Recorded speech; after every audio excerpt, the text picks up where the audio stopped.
अस्सलाम वालेकुम रहमतुल्लाहि व बरकातहू।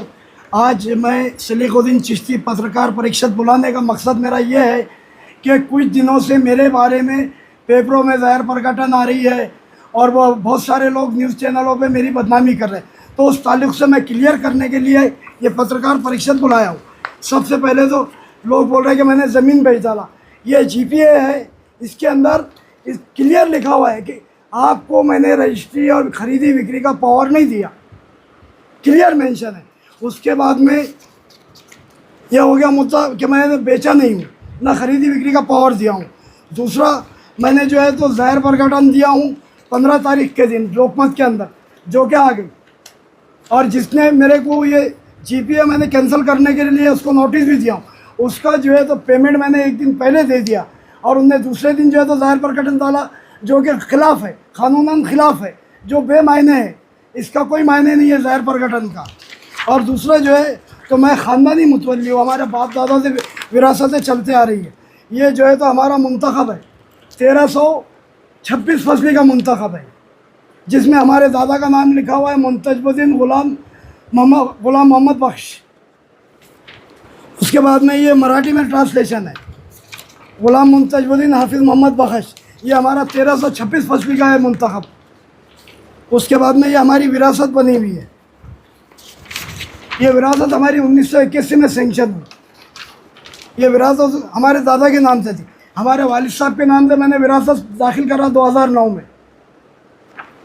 उसके बाद में ये SDM का रिपोर्ट है कि हम 2012 से ज़मीन करते हैं और ज़मीन हमारे ताबे में। ये इसके अंदर स्पष्ट लिखा हुआ है कि ज़मीन हमारे ताबे में, इनामदार के ताबे में है ज़मीन।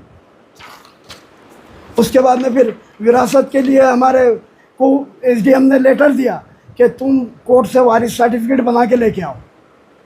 इसके आधारे हमने वारिस सर्टिफिकेट दाखिल करे। यह हमारे दादों से, हमारे वालिद के नाम से वारिस सर्टिफिकेट कोर्ट ने सेंक्शन किया। कायदेशीर वारिस प्रमाण पत्र हमको दिया 100 रुपये के बॉन्ड पे। उसके बाद में हमारे वालिद का इंतकाल हो गया तो हमारे नाम से कोर्ट का परमिशन लेके हमने हमारा वारिस सर्टिफिकेट बनाए कोर्ट से, हम लीगल वारिस है। उसके बाद में फिर ये मेरा वंशवाड़ी है, ये यहाँ मैं सब मुख्तियार है सबका, पूरे ख़ानदान की तरफ से मैं वो करता हूँ वक्फ बोर्ड को, और जो है तो ज़मीन को, हर चीज़ को मैं देख रेख करता हूँ। जी, मैं जो है तो गुलाम मुंतजबुद्दीन हाफिज़ मोहम्मद बख्श का वंश हूँ, यह है ना इसके अंदर। उसके बाद में फिर विरासत दाखिल करने में हमारा डिले हो रहा था तो हाई कोर्ट से मैंने ऑर्डर लिया SDM के ख़िलाफ़, कलेक्टर के ख़िलाफ़, कि अर्जेंट हमारी विरासत सेंक्शन करो।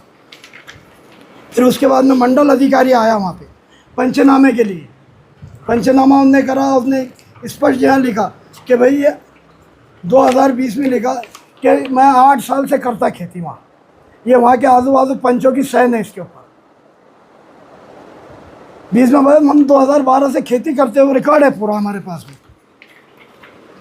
ये SDM ने रिपोर्ट दिया कि हम जो है तो 2012 से खेती करते हैं और हमारी विरासत सेंक्शन होना चाहिए, और वहाँ से फिर कमिश्नर ऑफिस उन्होंने भेज दी, ये SDM साहब की साइन। फिर उसके बाद में मेरा वक्फ बोर्ड से मुतवल्ली का अपॉइंटमेंट हुआ, वहाँ ज़ाहिर प्रकटन निकली, ये उसका लेटर। वक्फ बोर्ड से मुतवल्ली किसी को अपॉइंट नहीं करते, ऐसा ख़ानदान का जो वंश रहा उसको अपॉइंट करते।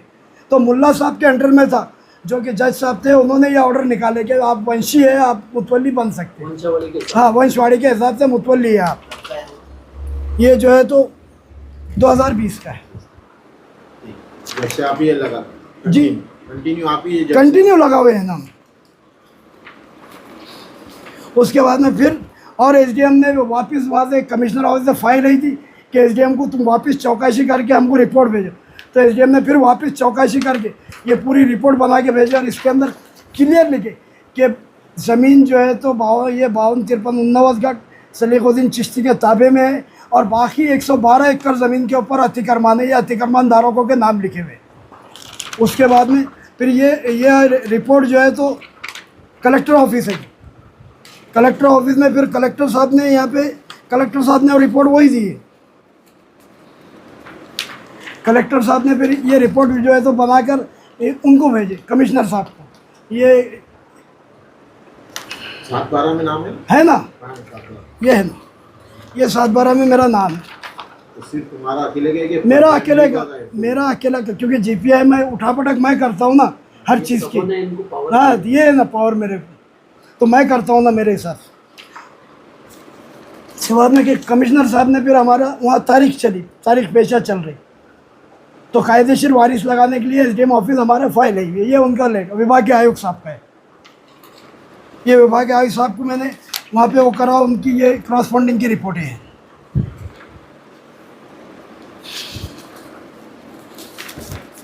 उसके बाद में हम 2012 से खेती करते, तो ऑनलाइन सैटेलाइट से वो होता, ये उसकी हर साल की रिपोर्टिंग है, सैटेलाइट से आता, कोई हमारे घर का या उसका नहीं है, वहाँ रह के खड़े रहना पड़ता, सिर्फ ऑटोमेटिक वो ऊपर से वो लेता हूँ। ये उसके हर एक साल की रिपोर्ट है, ये पूरी 14 साल की रिपोर्ट है। और दूसरा लोकेशन लेता, और 14 साल हमारे वहाँ कैमरे लगाया मैंने, ये 14 साल का मेरे पास रिकॉर्डिंग है पूरी, जो मैंने पिन ड्राइव में लेकर रखा है।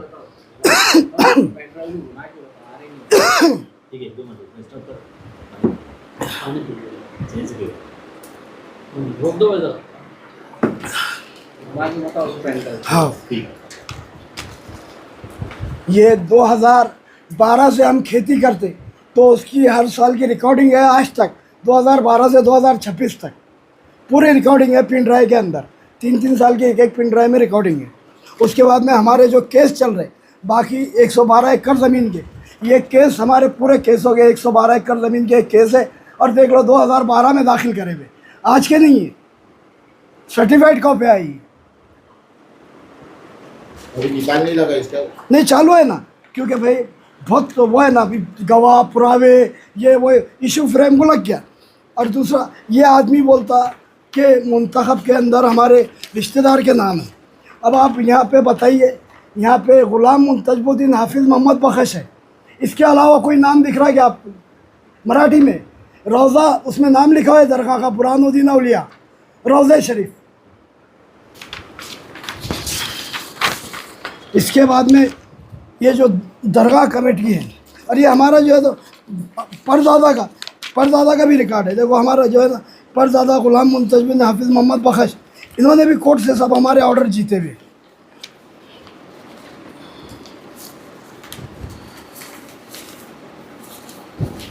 – 1968 का ऑर्डर है।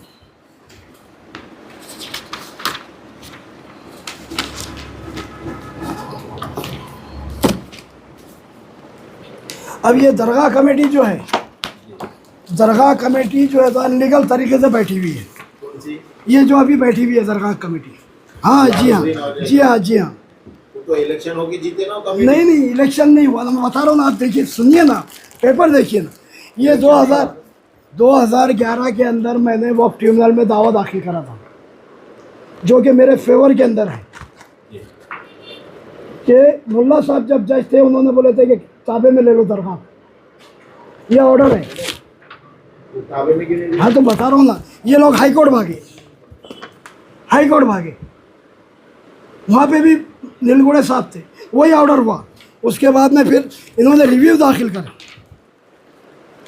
5 केस जीता मैं हाई कोर्ट से, रिव्यू दाखिल करे इन्होंने, इसमें 5,000 रुपये कास्ट हुई, 5,000। फिर वहाँ से मैंने और दाखिल करा 2015 में कि भाई कमेटी मेरे ताबे में दो दरगाह को, ये कमेटी को हटाओ यहाँ से। तो फिर कोर्ट ने 4 महीने का टाइम दिया कि 4 महीने में वक्फ बोर्ड ने सलीकुद्दीन चिश्ती का फाइनल करना। ये ऑर्डर हाई कोर्ट का, ये चौथा ऑर्डर है हाई कोर्ट का। फिर उन्होंने क्या करे, ज़ाहिर प्रकटन निकाले मेरे नाम से कि ठीक है, स्कीम जो है तो आप दाखिल करो सलीकुद्दीन चिश्ती, हम स्कीम अप्रूवल देते। ये स्कीम का लेटर है, 2014 का है सर। उसके बाद में फिर ऐसे लोगों ने क्या करे कि मेरे ऊपर झूठा जो है तो एप्लीकेशन यहाँ दाखिल करे वक्फ बोर्ड के अंदर, कि भाई ये इन्होंने ढोरकिंग की ज़मीन खाली है, ऐसा करे वैसा करे। ये 2014 की बात है। मैंने फौजदारी दावा दाखिल करा, तो कोर्ट ने 30 लोगों पे एफआईआर फाड़ा, 30 लोगों पे एफआईआर फाड़ा, जिनके नाम ये है, झूठी कंप्लेन दिए थे उन्होंने, तो 30 लोगों पे एफआईआर फटा। उसके बाद में फिर फिर मैंने हाई कोर्ट में दाखिल करा, तो हाई कोर्ट ने ऑर्डर करा कि सिर्फ 5 दिन के अंदर सलीकुद्दीन चिश्ती को ताबे में देना वक्फ बोर्ड को। ये ऑर्डर हुआ था 15 में। 15 में जी हाँ। क्यों नहीं लिए? अरे भाई मैं बता रहा, आप सुनिए तो सही क्या क्या है। 15 में ये ऑर्डर हो गया। उसके बाद में वहाँ पे वक्फ बोर्ड में बुलाए मेरे, हम आपका जो है तो यहाँ पे इन्वॉल्वमेंट कर देते। फिर मेरे को क्या करे कि उरस आ गया था, उरस के बाद में बोले सलीकुद्दीन चिश्ती को अपॉइंट कर देते। ये अपॉइंट का लेटर निकले सीओ ने कि दरगाह कमेटी के ऊपर आपको अपॉइंट कर दे रहे,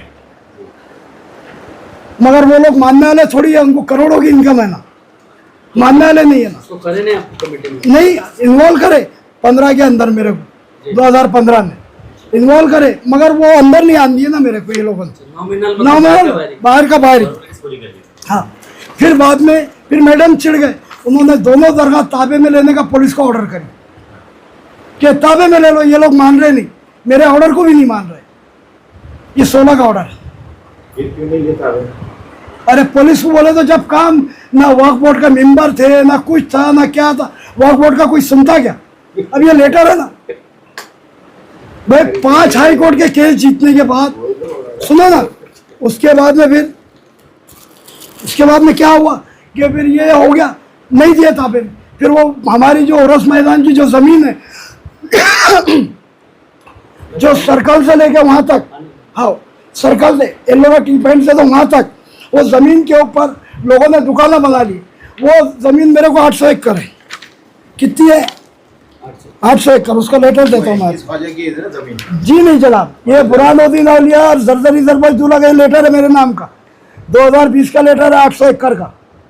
ये वक्फ बोर्ड का है ना, फिर क्यों नहीं लिए ताबे? तहसीलदार। अरे तो मैं बोल रहा क्या कि भाई जब मेरी दुकान पे दूसरा बैठा है, उसको करोड़ों रुपए इनकम है, तो मैं वो बात दे रहा ना। लेकिन बुजुर्ग एक बात बताओ, जब हाई कोर्ट यानी हाई कोर्ट का ऑर्डर यानी 5 ऑर्डर है, 5 ऑर्डर को ये नहीं मान रहे, ये इतने बड़े लोग आए क्या कि बिल्कुल कोर्ट से भी आगे। अरे से भी आगे सुन तो लो, आप मेरी बात तो सुनो, आप मेरी बात तो सुनो। ये ख्वाजा की बाड़ी के ऊपर मैंने 2016 में स्टे लिया, जो टन है ना चौरस्ता एलोरा टी पॉइंट से वो कमान तक, भैंसवाल रोड तक, वो ऑर्डर के बेस पर मैंने जब वक्फ बोर्ड में कंप्लेन करा तो 20 दुकाना थी। मैं फिर वापस कंप्लेन करा तो 40 हो गई। मैं वक्फ बोर्ड में गया तो 80 हो गई। स्टे लिया तो पूरी 100% अतिक्रमण हो गया। ये देख, ये 16 में मैंने स्टे लिया हुआ है वक्फ बोर्ड से, ट्रिब्यूनल से। पर वो तो खुल्लाबाद की तहसीलदार जो है तो उनको पौधा फाड़ के देते हैं वो दुकानों के। अरे भाई उरस के टाइम नहीं देता ना तहसीलदार। अरे बाबा, मैं वो रस की बात नहीं कर रहा, ये जो दुकान है, मैं जो पक्की दुकानों की बात कर रहा हूँ। मैं पक्की दुकानों की बात कर रहा हूँ, जो होटलें बन गई पूरी यहाँ से वहां तक। और वो एलोरा दरगाह टी इधर पॉइंट की है ना, छोटी दरगाह की है ना। नहीं जनाब, ये लेटर पढ़ोगा।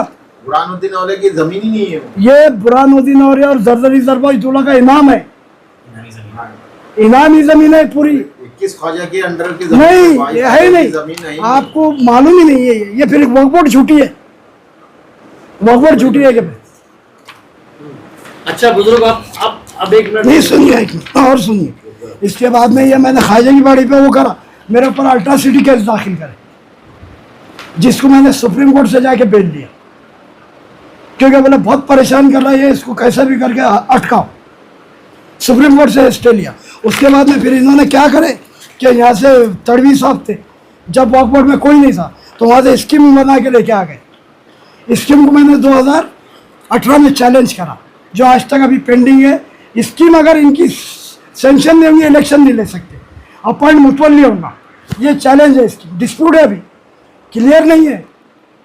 ये ऑर्डर है कोर्ट की, कोर्ट में दाखिल करा हुआ मैंने, चैलेंज करा हुआ इनकी स्कीम को।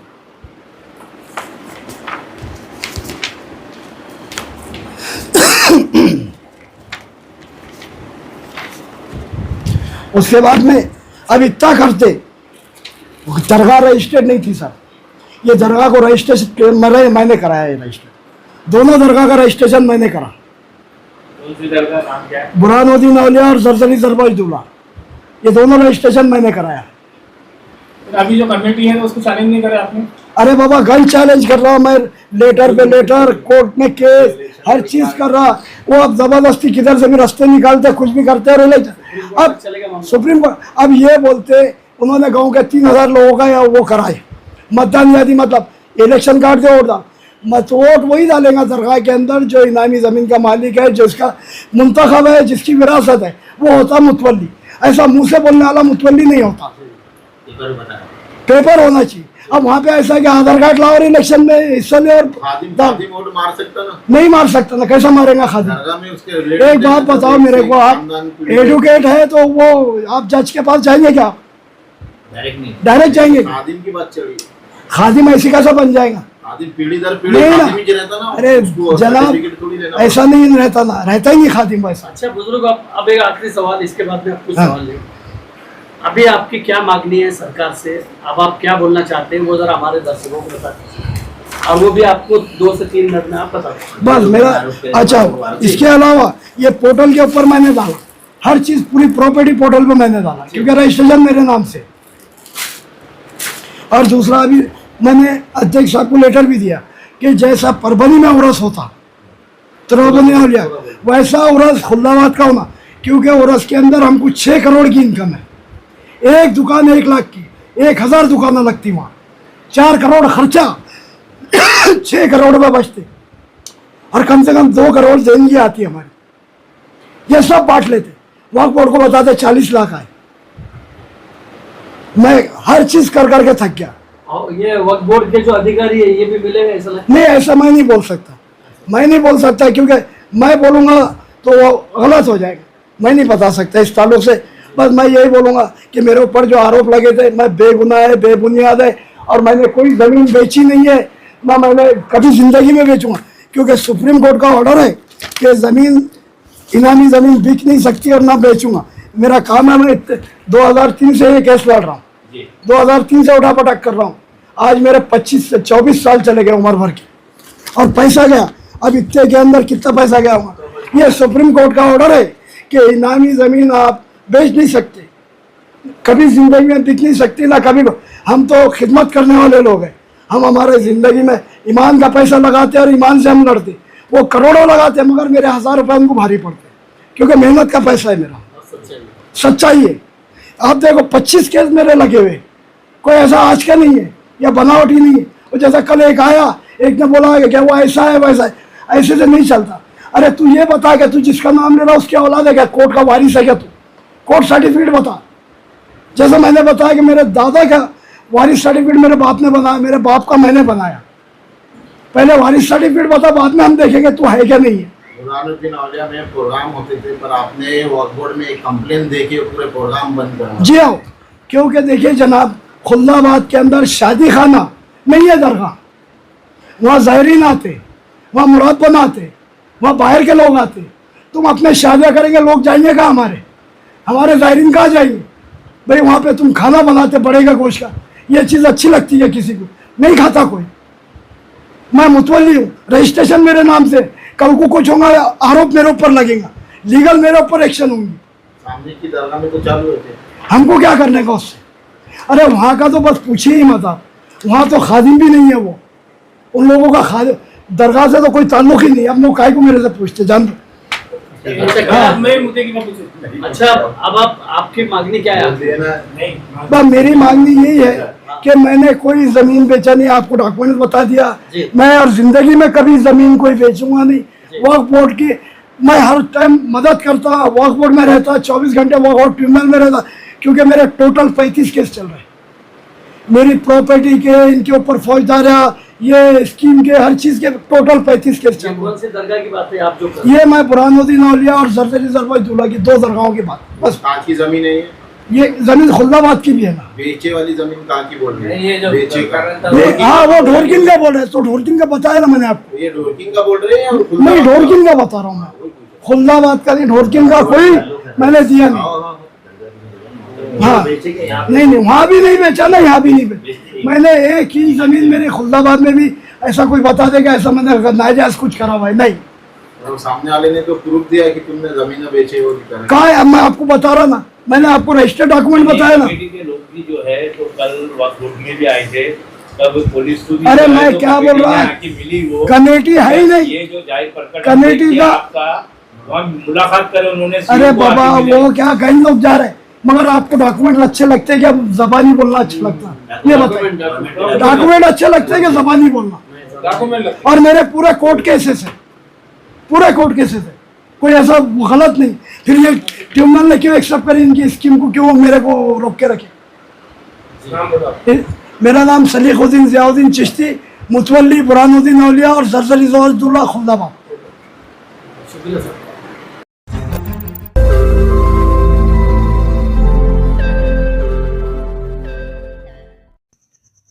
रोज़ नई खबरों को देखने के लिए हमारे औरंगाबाद समाचार चैनल को सब्सक्राइब कीजिए और नोटिफिकेशन पाने के लिए हमारे बेल आइकन को दबाइए ताकि हर खबर की नोटिफिकेशन आपको मिलती रहे।